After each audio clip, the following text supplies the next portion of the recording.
Hello नमस्कार. सकाळचा नाश्ता करून घेऊन मी म्हणजे नाश्ता बाहेरच केला आणि नंतर मग शॉपवरती गेल्यानंतर एक कस्टमर आला होता. तिचे हेअर्स बघा खूप म्हणजे खूप लाँग होते आणि जाड पण खूप जास्त होते. मग तिचं हेअर कट केलं आणि थोड्या वेळानंतर ताई आली होती.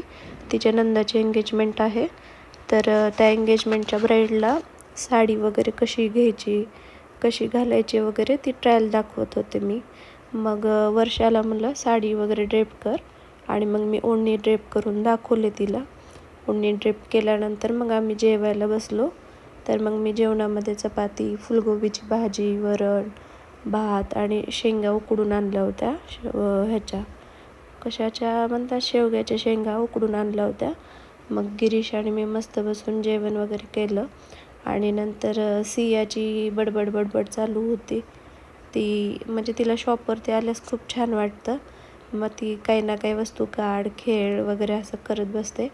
मग त्यानंतर त्यांनी गेल्यानंतर अजून एक कस्टमर आला होता, थ्रेडिंगसाठी आली होती. मग त्यांचं बेबी पण एवढी क्यूट होती. तिचा नेक्स्ट डे दिवशी बड्डे होता, तर त्यामुळं ती तयारीसाठी आली होती. मग तिथून मी वहिनीला हॉस्पिटलला नेले. त्यांना पण थोडं व्हायरल झालेलं. मग पुन्हा नंतर आम्ही घरी जाऊन मॅगी केली आणि मॅगी खाल्ली आम्ही. चलो बाय.